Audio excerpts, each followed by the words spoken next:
Foi um motivo estúpido, você vai rir. Eu botei o óculos só pra parecer com você. Ah, tá bom. Pra gente ficar parecendo irmão. A gente parece irmão. Vai ficar bom. Vai ficar bom.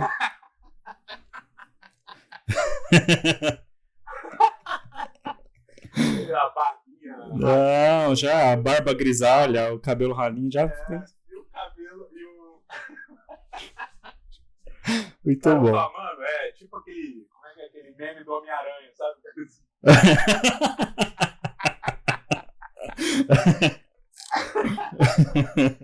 Foi mal, Rony. Desculpa. Foi só pra gente ficar parecido.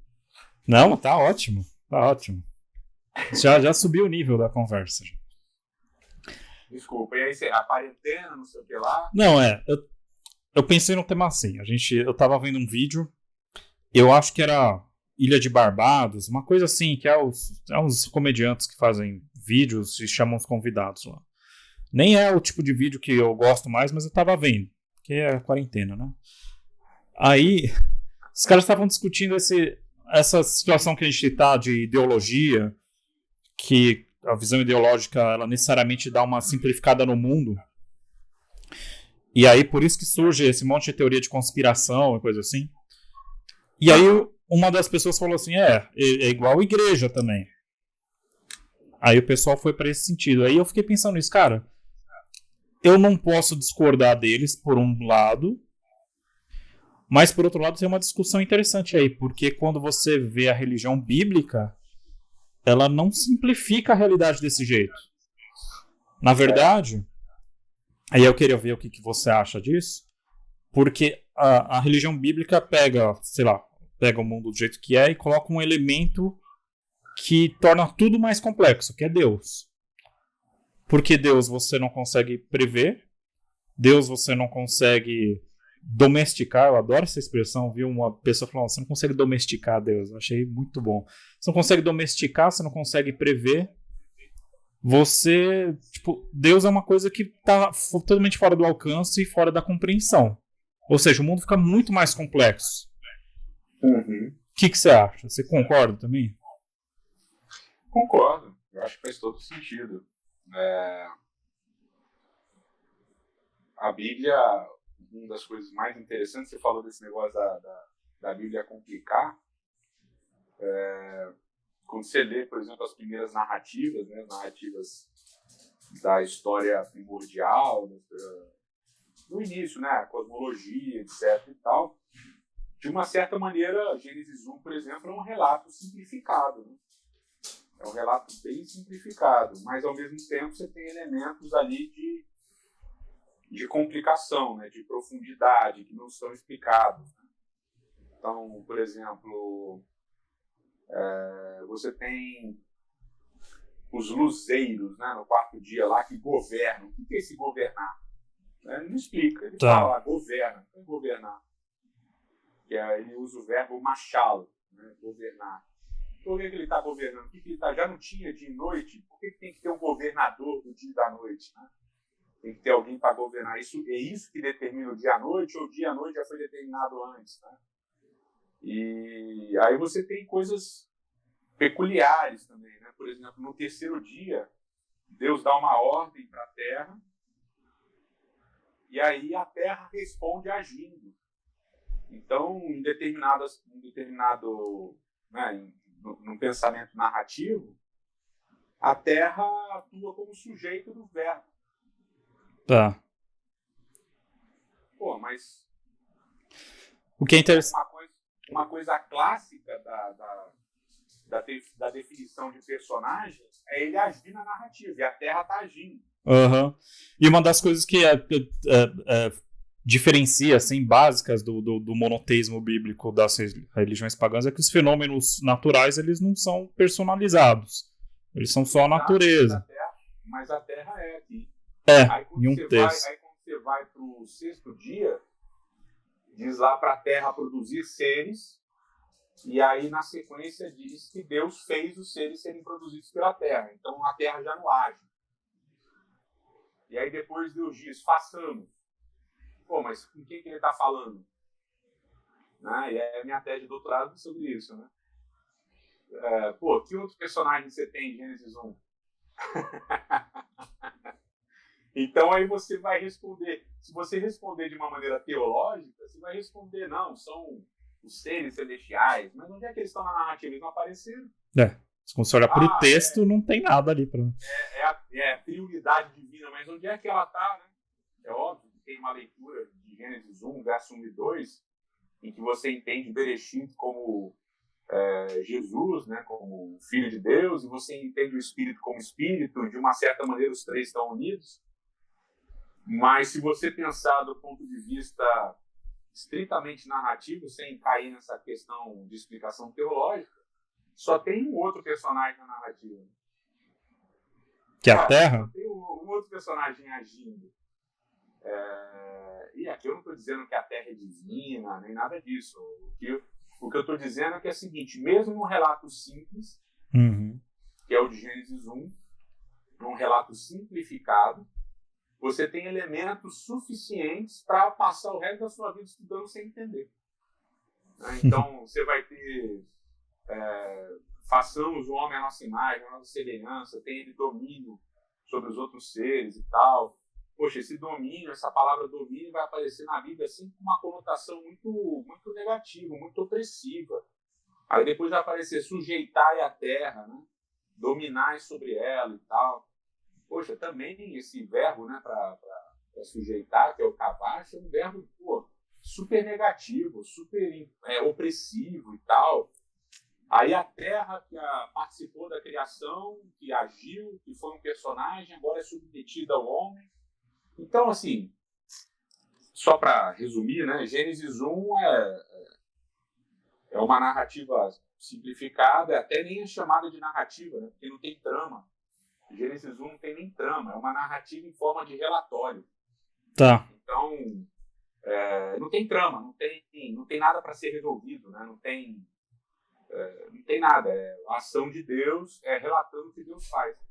Mesmo num texto super simples assim, você tem elementos suficientes para gastar horas e horas estudando, né? Então, o que eu acho interessante da Bíblia é justamente isso. Mesmo coisas super simples são super complicadas. Então, mas aí que tá. Aí entra num ponto interessante que, assim, beleza, você adiciona à realidade um elemento que é a gente considerar a Bíblia como um livro real, digamos assim, que Deus existe e tal, e aí tudo fica muito mais difícil de explicar. Por exemplo, a situação que a gente está agora, uma pandemia, é fácil explicar essa situação como uma situação natural. É um vírus, que é um elemento biológico que muta e mutou para atingir humanos, não com essa intenção, mas por acaso. Não tem intenção, né? Não tem intenção, e aconteceu. A gente vive nessa situação por causa disso. É uma explicação boa, e explica, e acabou. Se eu coloco o elemento Deus, aí já não é mais explicável.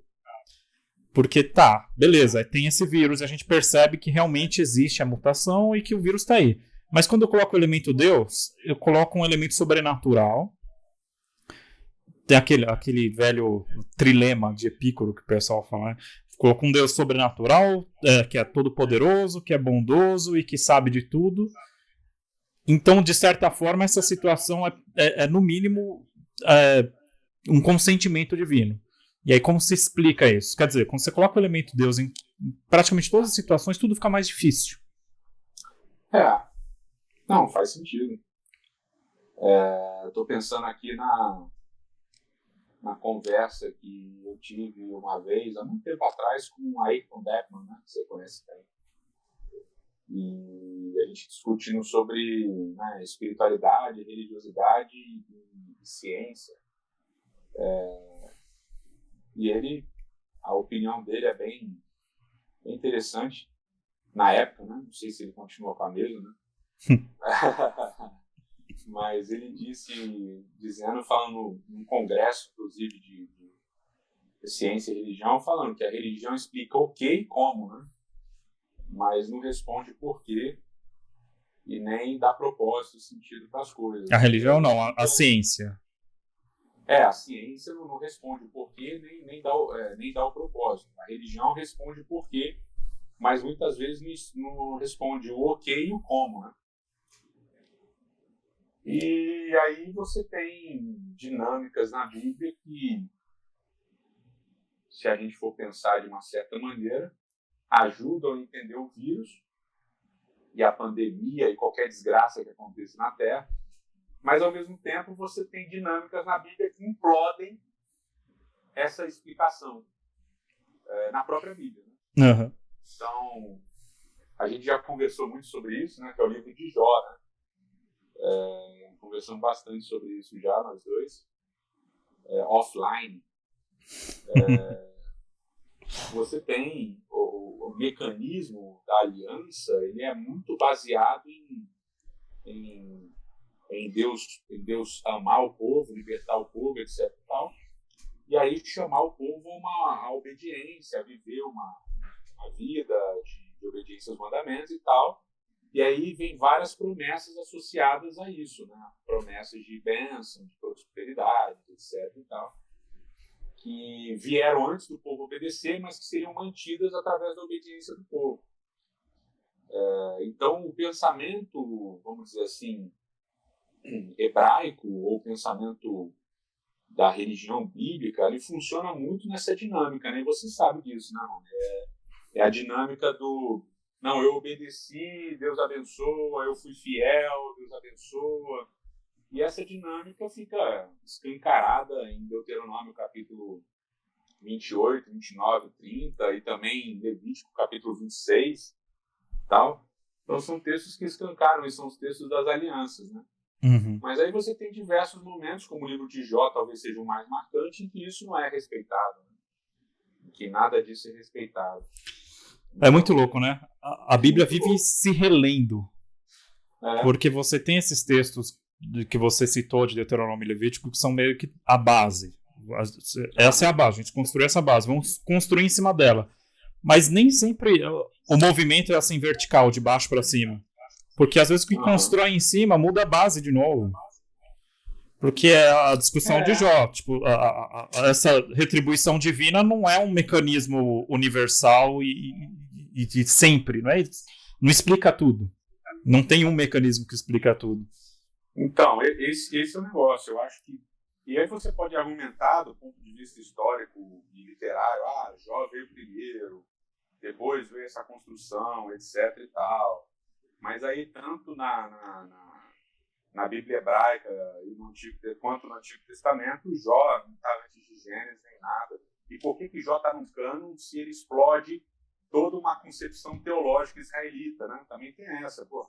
Será que ninguém percebeu que era um livro confuso, difícil e que incluía toda a construção teológica? Bom, ninguém tirou. Bota Eclesiastes nessa equação. É a mesma coisa. Você joga Eclesiastes, aí você cria um monte de problema com outros textos e fala, puxa, e agora? Como que a gente vai explicar tudo através desse mecanismo se aquele outro texto botou esse mecanismo em choque, né? Sim, com certeza. Vamos dizer assim, uma desautorização atrás da outra, em certo sentido, né? Uhum. São textos, entre aspas, que vão se conflitando, e aí tem muita gente que vai elaborar, né, tentando achar uma unidade, tentando simplificar as coisas, né? Mas essa é a graça da Bíblia, que ela não é simples, né? Ela não é simples. Você entende, mas ao mesmo tempo você precisa de pensar, né? Então, por exemplo, a gente estava falando de Jó e Deuteronômio e Levítico, né? Então, Jó quebra toda a questão da causalidade das coisas. Não, isso está acontecendo porque você desobedeceu. Mas Jó não desobedeceu. Uhum. Nitidamente ali é uma aposta entre Deus e Satanás, né? Para evidenciar que o mal está a despeito da obediência e desobediência, né? E eu acho isso muito interessante na nossa visão, até na nossa visão de justiça, né? Isso deve acontecer com você, mas acontece bastante comigo. Deve acontecer com todo mundo, né? Então tem aquele negócio, fulano morreu de câncer.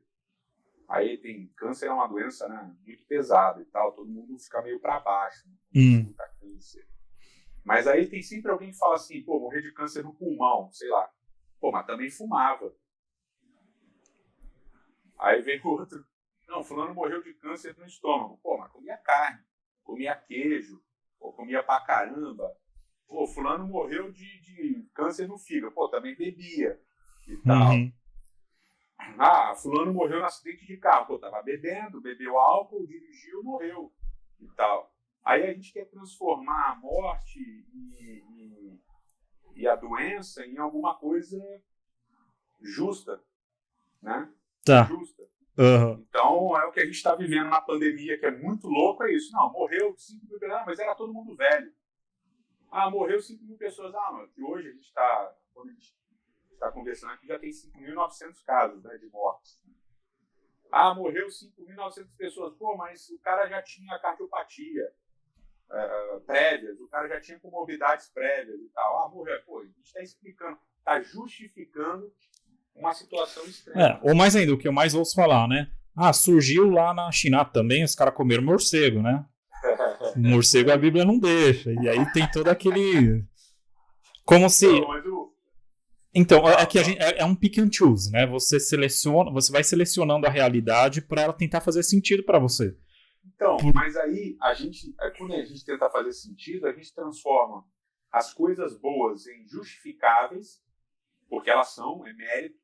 Né? Ah, eu sou juiz, porque eu passei no concurso, porque eu estudei pra caramba, eu estudei mais que os outros, eu sou melhor que os outros. Pô, e nem sempre é assim. Às vezes aconteceu alguma coisa, o cara passou mal, o outro não. Você ainda tem um monte de situações, né? Uhum. E a gente... As coisas boas são méritos, né? Então é justificável. E as coisas ruins também são, entre aspas, meritocráticas, né? Porque elas são justificáveis também. Então, se assim fosse, o mundo seria bem binário, seria muito fácil de explicar. Morre quem merece, né? Quem fez besteira, e se dá bem na vida quem manda bem, né? Quem manda bem. Então tem aquele negócio, né? O cara é pobre porque quer, porque se ele trabalhasse de verdade, se ele estudasse, ele ia reverter esse quadro e tal. Pô, então quer dizer que o indivíduo se deu mal na vida porque é mérito. Não tem mérito, né? E o outro se deu bem porque tem mérito. Então a gente desregula tudo, né?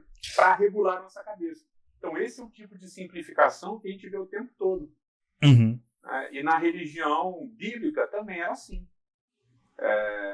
Tanto é que os amigos de Jó, quando Jó está lá sofrendo, é a primeira coisa que eles falam, né? Meu amigo, você fez besteira, você pecou, pô, confessa aí que Deus vai te perdoar e vai restabelecer sua vida e tal. É engraçado, tem até uma passagem no Novo Testamento que Jesus é confrontado com essa mesma lógica, né? O cara tá lá doente, mas ele tá assim por quê? Quem pecou? Quem pecou? Foi ele, foi o pai dele, tipo... E a resposta complica tudo. Complica tudo. Deixa tudo... Então, é isso que é bacana. Não, ele tá assim para que se manifeste a glória de Deus. Fala assim, opa, que isso, cara?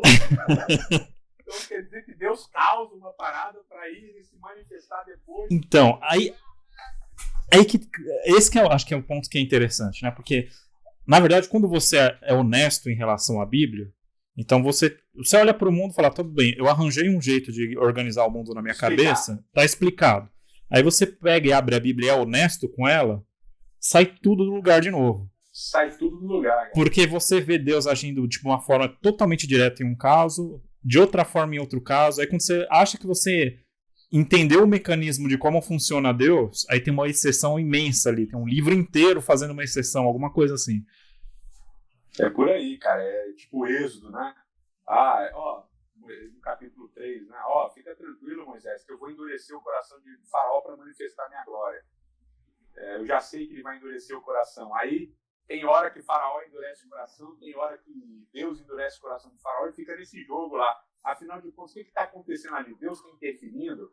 Deus está trazendo juízo para Faraó? Não está deixando o Faraó amolecer o coração? O que está rolando? Então, são situações bíblicas que mostram para a gente nitidamente que as coisas não são tão simples, né? E aí, tem uma galera que tem um tipo de explicação que eu acho bem... Bom, nem vou falar a palavra porque é muito agressivo, né? Mequetrefe. Aquele negócio assim, não. A Bíblia é muito clara. Se não for claro, não é bíblico. Sim, Aí eu lembro de uma frase de um indivíduo até famoso, falava assim, como é que é? Não, na Bíblia não existe predestinação. Aí eu falava, pô, como assim? Né? Simplificou ele. Predestinação não existe na Bíblia. Predestinação é uma doutrina diabólica inventada pelo diabo. Aí ele simplifica por um lado e complica pelo outro, porque ele mete o diabo no meio, o diabo inventou uma doutrina e tal.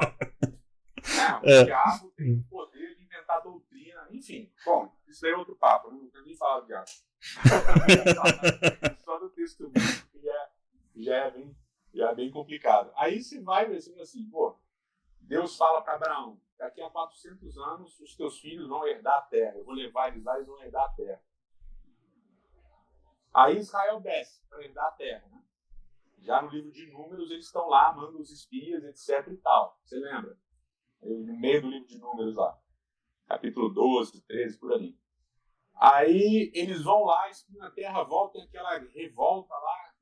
Não vamos entrar porque a terra é de gigantes, aí Caleb e Josué defendem, tal. Aí o povo fala, não, a gente prefere voltar para o Egito ou morrer no deserto, mas a gente não vai entrar na terra. Aí Deus fala, tá bom. Só que é o seguinte, voltar para o Egito vocês não vão.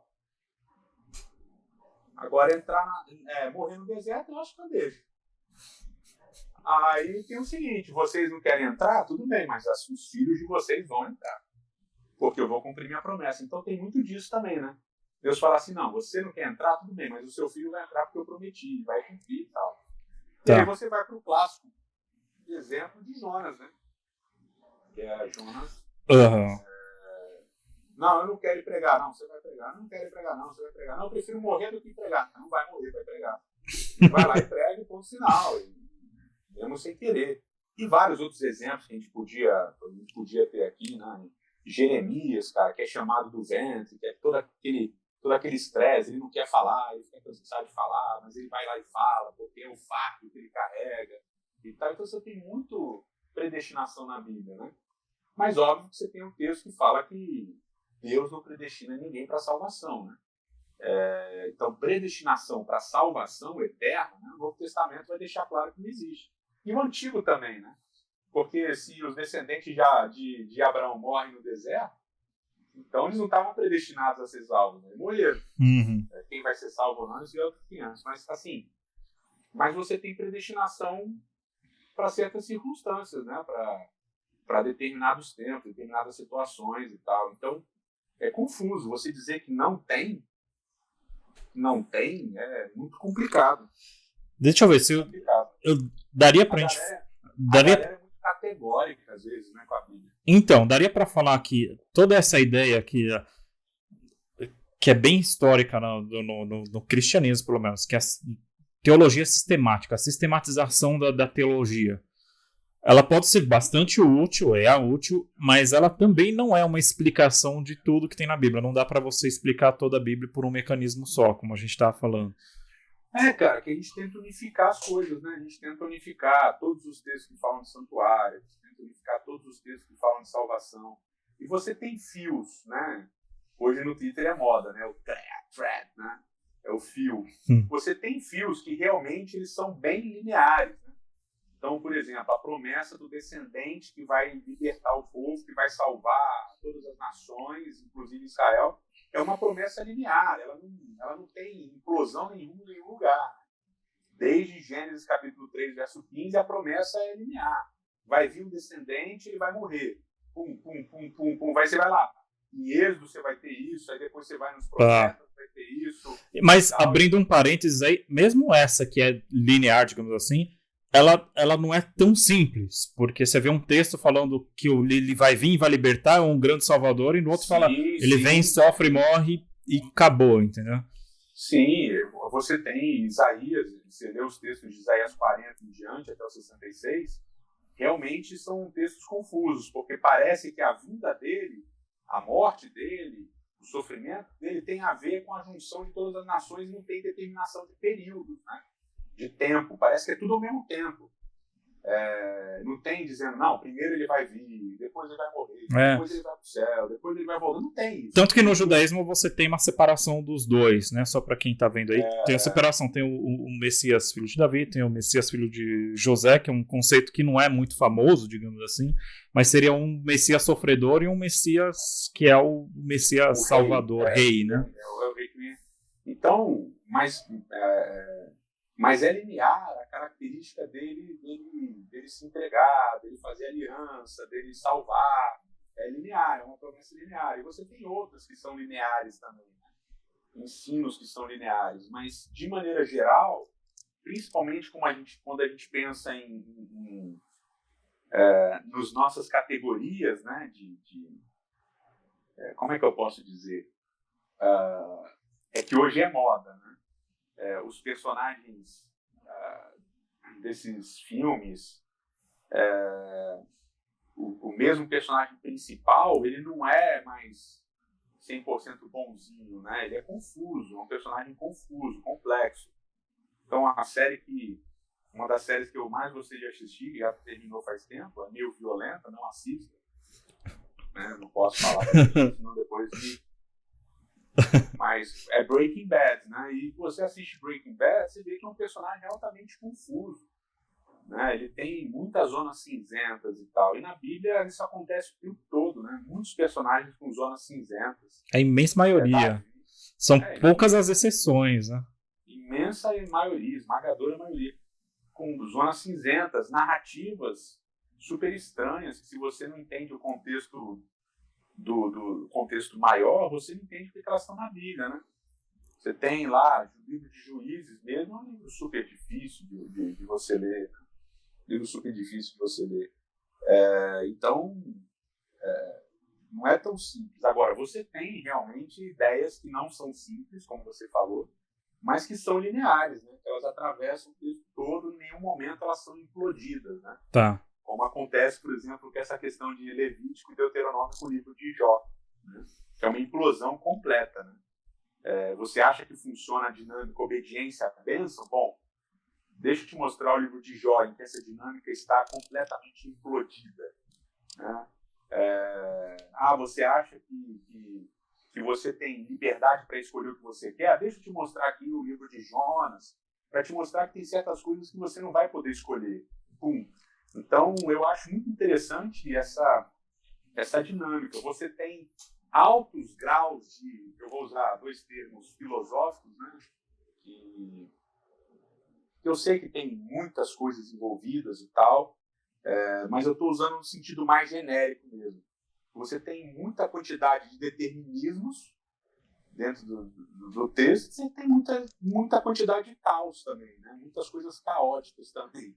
Então você tem esse embate de várias dinâmicas acontecendo no texto. E eu acho que isso enriquece demais o texto, porque a vida é exatamente assim. Isso, então, é esse ponto que eu acho interessante, né? Porque a gente estava falando, né, que quando você adiciona essa religião bíblica na vida, ela fica mais complexa justamente porque você vê a complexidade que você tem no dia a dia mesmo. Porque, por exemplo, a gente estava falando de você ver do ponto de vista puramente, digamos, puramente científico. O coronavírus é explicável puramente científico, mas e como entra a questão moral nisso? Porque, tipo, tem gente morrendo, tem gente sofrendo, tem gente se dando bem, tem gente se dando mal, tem gente se aproveitando da situação, tem gente se doando para ajudar os outros. Então não é uma coisa simples. Aí fica tudo muito complexo. Você tem como é que é? Você tem, nessa questão, você tem a falsa complexidade e você tem a complexidade real, né, do ponto de vista moral. A falsa complexidade todos vão perder dinheiro, a economia parou, vai tudo acabar e tal. O que vale mais, a economia ou a vida? Isso daí é uma falsa complexidade, não existe complexidade nisso. Uhum. Aí tem outras falsas complexidades associadas a isso, né? São só os velhos que vão morrer, então fecha os velhos no lugar, cria um gueto de velhos, que o indivíduo teve a coragem de falar isso, cria um gueto de velhos e deixa os velhos lá com doença e tal, e a vida continua normal nos outros lugares. Isso é uma falsa complexidade, isso não é moralmente discutível. Né? Isso é completamente indiscutível. Engraçado que, se abrindo parênteses, mesmo se fosse moralmente discutível isso, ainda assim não ia resolver o problema, né? Sim, aí você tem as complexidades reais, né? Por exemplo, que é uma discussão que acontece nos hospitais, a gente leu sobre isso, eu inclusive dei uma aula esse semestre de ética para pós-graduação de administração lá do NASP Hortolândia, convite do meu grande amigo Eduardo, professor Eduardo. E aí eu botei 2 artigos, né? Eu botei um artigo falando exatamente sobre a questão econômica de salvar vidas, o indivíduo defendendo, né, que tinha que abrir tudo e vai morrer mesmo, tem que deixar morrer, etc. e tal. E naquela época só tinha, que foi no início de março, naquela época só tinha de ruim mesmo no mundo, só tinha a Itália. Né? Então, estava tudo, na Itália é assim, porque mora todo mundo junto, os velhos moram com os novos e tal, e tem muito velho. E lembra disso? Isso daí foi uma discussão de 1 mês e meio atrás, né? Ninguém mais lembra disso. Mas aí eu botei um outro texto, que era um texto de um médico que também tinha, sei lá, um mestrado em filosofia, alguma coisa assim, que trabalhava em hospitais, e aí ele traz uma complexidade interessante. Ele falou, todos nós já tivemos aquela aulinha do dilema do trem, né? Do trenzinho, né? Sim. O trem tá indo, vai atravessar, tem 5 pessoas na linha do trem, e se nada acontecer, elas estão, sei lá o que elas estão fazendo lá, vai morrer. Mas você pode apertar uma alavanca e desviar, e aí vai matar só um gordinho que está dormindo lá um gordinho que está dormindo nos trilhos, né? O que você faz? Você desvia o trilho e mata uma pessoa, né? E aí tem uma série de discussões éticas que estão relacionadas a esse dilema do trem. Mas é esse médico falando que ele ouvia falar desse dilema e agora ele estava vivendo esse dilema. Porque ele tinha que escolher quem ia para o respirador e quem não ia para o respirador. Entendeu? Essa é uma complexidade real.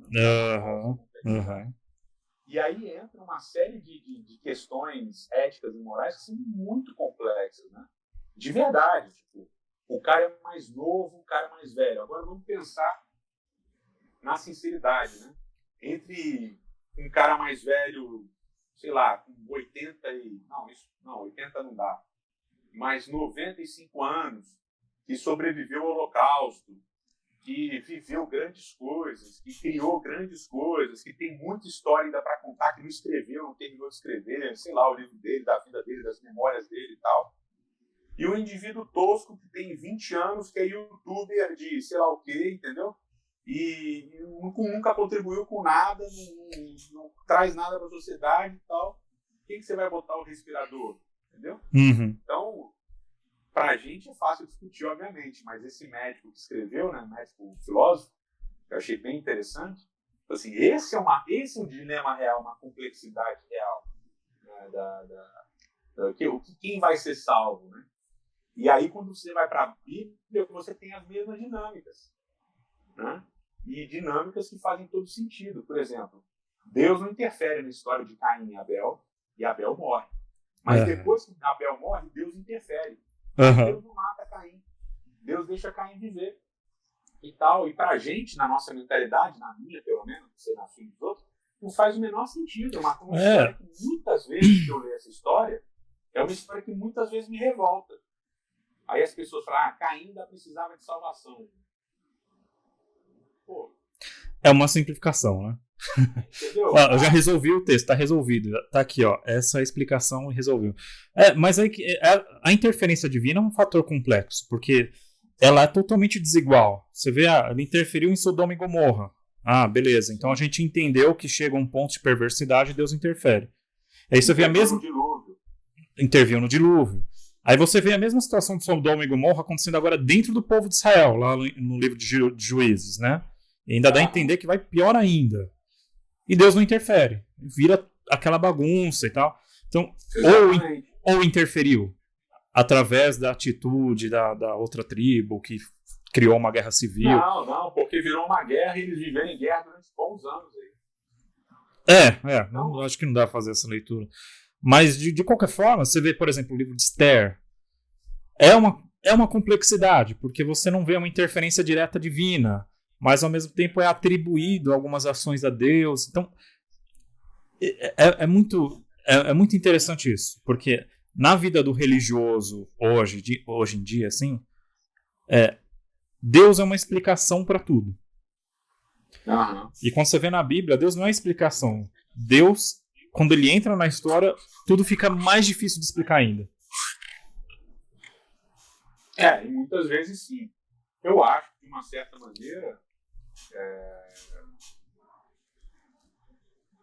em muitos textos, né, em muitas histórias, a ideia de Deus intervir resolve também. Resolve. Sim. Não complica. Não, dá esperança. Então. Ele traz juízo, ele traz salvação, ele traz libertação. Ou seja, nem isso é regular, né? Exatamente nem isso é regular. Aí sim, aí eu concordo com você. E aqui, no caso dos religiosos, aproveitando, né, dessas oversimplifications, né, essas super simplificações, você vê, né, quantos artistas são ou foram criticados por não defenderem sua fé, por não pregarem sua fé ao longo da história, né? Então, Esther não fala quem ela é. Ela esconde até o último momento quem ela é. Né? E tá tudo bem, tá na Bíblia. A atitude dela, inclusive, é encorajada. Na verdade, ela toma essa atitude encorajada por Mardoqueu, que é justamente o oposto dela. Que é o cara que faz questão de todo mundo saber que ele é judeu, que ele não ajoelha mesmo para ninguém, que ele é mala, que ele é chato, que ele tá contra tudo mesmo e tal, papá. E os dois são amigos. Né? O tio e a sobrinha se gostam e se comunicam e tal, não estão brigando. Mas hoje, até na nossa experiência comunitária, a simplificação é assim: fulano pensa X, eu penso Y, logo eu não posso conversar, gostar, me relacionar com o fulano porque ele pensa diferente de mim. Né? Que aí seria aceitar o errado, seria abrir mão dos princípios. Só um dos dois está certo, né? A gente tem essa, né? Eu sempre falo, e a galera já me perguntaram várias vezes de onde é que eu tiro isso. E a Bíblia não é X ou Y. Muitas vezes a Bíblia é X e Y. Né? E nesse caso, a história de Esther ajuda, porque quem é o religioso? Quem é a pessoa espiritual? Quem é a pessoa conectada com Deus na história de Esther? É Esther e é Mardoqueu. É o cara que que todo mundo sabe que ele é judeu, que todo mundo sabe que ele é do contra, que todo mundo sabe que ele não abre mão dos princípios. Não abre mão dos princípios, etc. E quem Esther? É aquela que troca o nome, que esconde as origens, que todo mundo acha que é medo-persa e tal, que está lá na corte e que só vai interferir depois que é muito pressionada, etc, entendeu? E que vai participar de todos os costumes medo-persas, porque estava fazendo parte da corte. Então, para resolver as situações, ela dá os banquetes, etc. Então, assim, a gente começa a perceber que não é tão simples e as coisas podem ser complexas e não tem problema com isso, né? Não tem problema com isso. A gente, às vezes, vê só para... Manda bala. Para juntar duas coisas que eu falei antes, não vou esquecer. Então, a gente fica assim, então é a realidade de Levítico 26 e Deuteronômio 28, né? As bênçãos e maldições. Se eu obedecer, eu sou abençoado. Se eu desobedecer, eu sou abençoado. Ou é a história de Jó, que não tem sentido nenhum em nada, que eu posso sofrer aleatoriamente, e é isso. Qual das duas é a verdade? É X, Deuteronômio 28 a 30 e Levítico 26, ou é Y, Jó? Não é ou, é E. As duas coisas estão juntas e super presentes na Bíblia, o tempo todo, as duas realidades. Então, a gente tem que ser um pouquinho mais, né? Um termo que a gente usou, que você usou uma vez numa conversa dessa, são as sobreposições. São coisas que vão se sobrepondo, né? Você coloca essa outra ideia em cima daquela outra. Sim. É o que eu tinha falado no começo, né? Que tem a base, aí você constrói em cima, mas esse construir em cima, às vezes é a negação da base, mas também não tira a base. Tá lá os dois. Exatamente. Cara, é fenomenal. Eu tava pensando em alguns exemplos bíblicos aqui também, de coisas que acontecem assim na mesma história. Por exemplo, a história de Daniel. Ela é cheia dessas coisas, porque... Beleza, tem horas que a gente vê Daniel lá e os amigos de Daniel, eles são super assim, tipo, eu não abro mão de nada. Agora eu vou morrer, mas é isso daqui, eu aceito e pronto. E tem horas que, não, tudo bem, eu vou lá na corte babilônica, eu vou estudar os costumes, eu vou... O eunuco, o chefe dos eunucos vai cuidar da gente, ou seja, provavelmente ele está... Não sei se você conhece discussões sobre isso, mas provavelmente eles se tornaram eunucos também. Tiveram que aprender um monte de coisa pagã lá, e ainda isso foi um teste ainda, que eles foram muito bem em conhecer as coisas pagãs lá, de conhecer os costumes dos babilônicos, as línguas dos babilônicos e não sei o que dos babilônicos. Sim. Mas chega uma hora que ele escolheu uma coisa, a comida aqui eu não abro mão. Por que um e por que o outro? Não tem uma explicação tão simples que fecha o assunto. Porque aceita estudar e não aceita comer. Porque que aceita casar, né? No caso de José, por exemplo, casa com a egípcia. Isso. Tem o corpo todo, né, que os irmãos não reconhecem, então muito provável que ele tenha tido o corpo todo depilado também, como os egípcios, coisas desse tipo, né? Pinturas egípcias, o copo da adivinhação, todas essas coisas. Ele aceita ser chamado por um nome que carrega um efeito místico muito forte, né? Que é o de Sefanato Paneah, né? O revelador do escondido e tal, né? Então, José era o revelador do escondido. Então, a gente tem muito dessas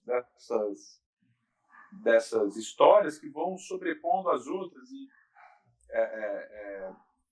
e acrescentando. Eu acho que você falou muito bem, elas vão, ainda que elas se contraponham, na verdade elas estão se complementando, elas estão indicando um grau de complexidade do texto cada vez maior, né? Você tem o dilúvio, e eu preguei sobre isso recentemente na Nova Semente, né? A série Arquétipos, né? Então você tem o dilúvio, Noé é o cara bom, Noé é o cara maravilhoso, Noé é o cara que é de Deus, mas tem detalhezinhos do texto que são interessantes, e aí depois Noé vai lá, planta uma vinha, bebe pra caramba, e tem uma situação super estranha e complexa lá com o filho dele e tal, e aí você fala, pô, esse é o cara, entendeu? Esse é o cara que era justo, íntegro e tal. Davi, meu servo. Pô, Davi, cara.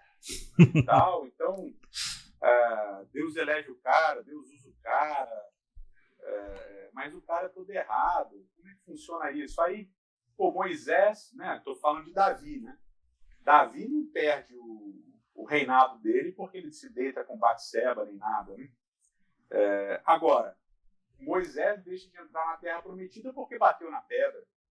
Entendeu? Ficou bravo lá e tal. Pô, é muito pesado, né? Você fala, pô, por que com um funciona de um jeito, com o outro funciona de outro? Mas essa é a beleza do negócio, né? A beleza da experiência bíblica, né? É, isso aí. Eu acho que a gente já até vai ficar bem longo até o vídeo aqui. Mas o que é interessante... Você que manda, cara. Eu tô de convidado, velho. Não, você é o convidado especial. Eu tô até com uma camisa aqui, ó, Rony, que fala dessas tensões, ó, tá vendo? Então, exatamente, é um embate, né, cara? São duas pedras de xadrez. Uma é a estrelinha representando o capitalismo, representando os Estados Unidos, e a outra é o símbolo do comunismo, da União Soviética, né? E aí as pessoas vão lá e encerram tudo numa simplificação, né, tremenda, né? O comunismo é isso, o capitalismo é aquilo, então o embate é assim, sabe? Tipo, eu sou capitalista, então eu tenho que negar tudo o que o outro lado já chegou, ou não, eu sou comunista, então eu tenho que negar tudo o que o outro... Mas era disso no começo do vídeo que a gente estava falando. Qualquer ideologia que você simplifica a realidade não é uma ideologia que te ajuda, na verdade, faz você não enxergar a realidade direito, né? Inclusive... Porque você é complicado, né? Você é complicado, o mundo é complicado, né? E, inclusive, a gente está falando até agora dessas complicações no texto bíblico e do fator Deus, mas mesmo se você exclui, tá bom, então Deus é complicado demais, eu acho que Deus não existe. Tá bom, mas a vida não fica mais simples assim, você vai achar vários becos sem saída que você não vai achar uma resposta fácil só porque você excluiu o Deus da sua equação. Também continua complicado. A complexidade é uma coisa que você não consegue fugir. Né? Eu acho que é por aí. Existir é complicado, né, cara? Existir é complicado. Qualquer um que foi filho e depois se tornou pai, acho que entende de leve esse tipo de coisa. O quanto que é complicado você educar a criança, né? E aí você lembra quando você era criança e as coisas que não faziam sentido, agora você acha, porque você é pai, você acha que agora faz sentido e tal. É super complexo. E os traumas que você tem como filho, e que alguns trabalham na terapia, e quando tem filhos, eles vão achar que não estão passando esses traumas, mas estão passando, às vezes, os mesmos traumas, às vezes traumas diferentes que eles nem pensaram que passariam. Então, a complexidade de existir está nessas relações interpessoais também, né? Como a gente gosta das pessoas e não suporta as pessoas, às vezes, ao mesmo tempo. Como a gente muitas vezes é extremamente rígido com princípios e às vezes tão leniente com princípios em situações muito semelhantes. Como em várias fases da vida a gente se comporta de maneiras tão distintas, né? E como a gente vai mudando, né? Aquela pessoa que diz, eu não mudo, eu sou o mesmo. Pô, se você não muda, é o mesmo, alguma coisa está errada, né? Então, é um processo de complicação, né? Você é criança, você não tem muitas complicações. Bebê, você não tem muitas complicações. Você faz suas necessidades fisiológicas, você dorme, você mama. Você tem algumas necessidades de carinho e tal, mas conforme você vai crescendo, as complexidades vão aumentando. Né? Isso. Mas você deu um exemplo agora que eu achei interessante, né? Eu não mudo, eu sou sempre o mesmo, e as pessoas acham isso uma coisa boa e não necessariamente é boa. Mas quando a gente lê a Bíblia e fala, Deus não muda, Deus é sempre o mesmo. A gente sempre olha e fala, nossa, que coisa linda, é muito bom e tal. Mas, às vezes, também a gente tem que olhar e falar, nossa, mas isso aqui é complexo. Se Deus nunca muda, como que fica a situação? Se Deus não muda aqui nesse texto, naquele outro texto ele muda, o que quer dizer? E aí volta toda a conversa do começo. Sim, né? E aí tem a ver, na minha opinião, tem a ver com a questão da fidelidade. O Deus que não muda tem a ver, não é com as ações dele, porque as ações mudam. Isso é uma das coisas que a gente deveria explorar mais também. Talvez fazer e eu acho que já deve ter, inclusive, mas apontar, no Novo Testamento eu sei que tem, no Antigo eu não estou lembrando, mas apontar como as relações dos personagens com Deus são tão distintas. Isso é super interessante. Tão distintas. A gente tem muito aquela questão dos discípulos, né? Pedro, João e tal. Mas seria muito interessante ver a relação de Deus, por exemplo, com Saul, com Davi, com Moisés, com Samuel, como é que a dinâmica desse relacionamento funciona e como é, na minha opinião, como é que é completamente distinto, né? Como é que é completamente diferente. Então, não é que ele não muda nesse sentido de que ele se relaciona com todo mundo igual. Né? Mas ele não muda no sentido de que ele é fiel, ele continua sendo fiel. Isso eu acho uma das coisas interessantes. É complexo e isso é um negócio interessante, né? É complexo e é simples, porque você lê. Né? Eu vou usar aquele texto que a gente chama de o verso áureo da Bíblia, né? Porque Deus amou o mundo de tal maneira que deu seu Filho unigênito para todo aquele que nele crê, não pereça, mas tenha vida eterna. Pô, o verso é um verso simples, é um verso que você entende, que eu entendo, que qualquer pessoa entende, de qualquer classe social, de qualquer nível de escolaridade, a pessoa entende. Ela fala, poxa, Deus ama a gente, ele entregou Jesus para morrer no nosso lugar. Mas aí você vai quebrando o verso, você vai ver quanta profundidade tem nesse verso, quantas possibilidades tem nesse verso, o uso de cada palavra, como acontece no Antigo, como acontece no Novo, por que ele construiu nessa sequência lógica e tal. Então, eu acho que você dizer, e eu acho que muitas pessoas vão criticar, inclusive, o vídeo por causa disso, você dizer que a Bíblia é complexa, que incluir Deus na existência é complexo, você não está dizendo que as coisas não são simples também, elas são. Até dizer que a Bíblia é complexa e Deus é uma simplificação, de certa forma. Exatamente, também. Então você joga com essas coisas o tempo todo. Isso que louco. Coisas bonitas, cara. As pessoas falam para mim assim, mas né, do hebraico, né, que a gente O Rony é um autodidata da hebraica, é um gênio, estudou, aprendeu, é um cara fantástico aí. Aí as pessoas perguntam para mim, pô, mas qual é a diferença? Se eu não ler o hebraico, eu vou entender? Vai entender. É o mesmo filme que você vai estar vendo, só que você está vendo em preto e branco, eu estou vendo em cores. Basicamente é isso. Bem... Mas é o mesmo filme. Então, preto e branco é mais simples que o colorido? Sim e não. Sim e não. É mais bonito o preto e branco? Depende da cena, preto e branco é muito mais impactante. Sim, sim. E dependendo da cena, a colorida é muito mais impactante. Então, não se trata de ser mais bonito, mais profundo ou mais interessante. Se trata de ser experiências diferentes. O que eu estou querendo dizer com isso? Eu estou querendo dizer com isso que quando é simples, pode ser bonito e profundo, e quando é complicado, pode ser bonito e profundo também, né? A gente não precisa ser sempre complicado, ser sempre simples, enfim.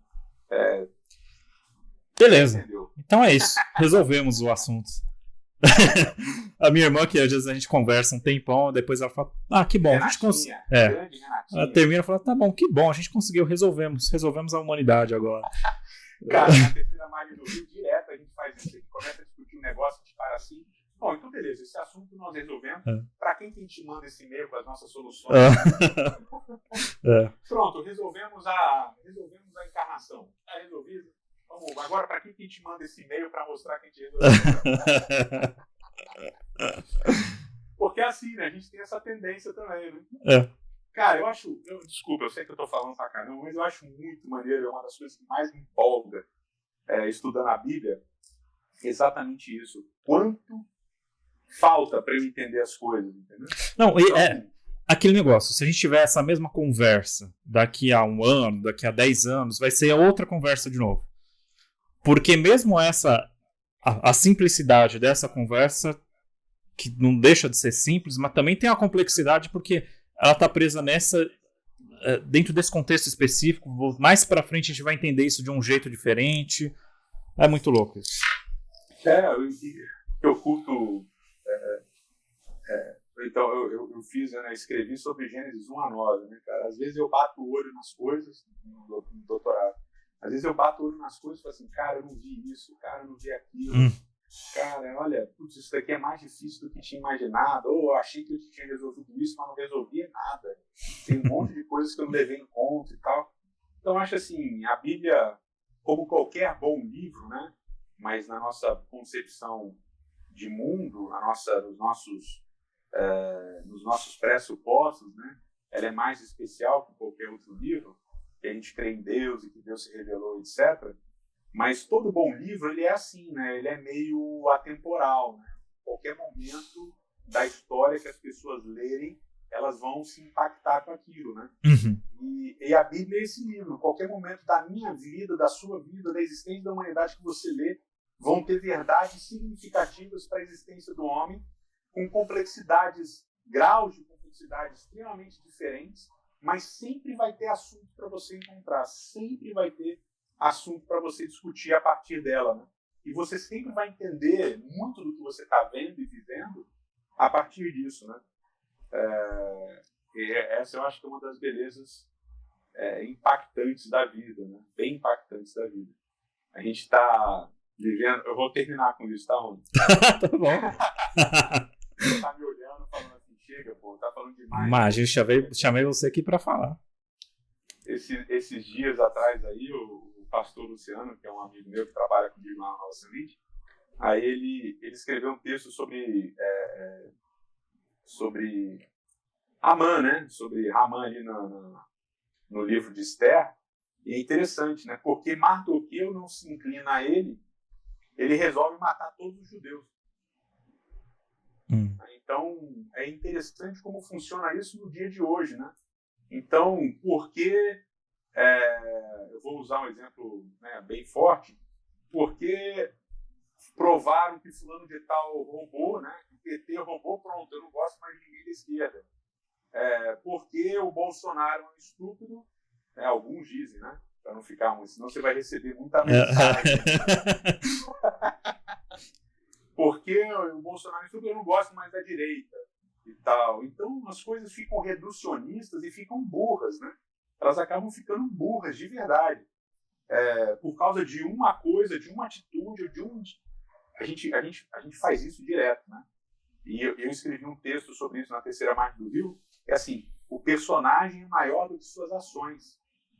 Então, quando a gente reduz qualquer pessoa a uma ação ou a uma circunstância, você está esquecendo que ela é muito mais complexa, que ela é muito mais difícil de entender do que aquela ação pontual que ela executou. Isso tanto para as pessoas que a gente gosta, quanto para as pessoas que a gente não gosta. Né? Mas a gente, hoje em dia, a gente age como a Amã, cara. Como o personagem lá do livro de Esther, o vilão do livro de Esther.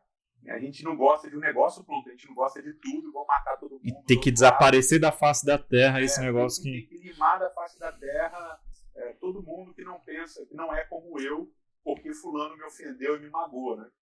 Então, eu acho que tem muito disso na nossa realidade de hoje.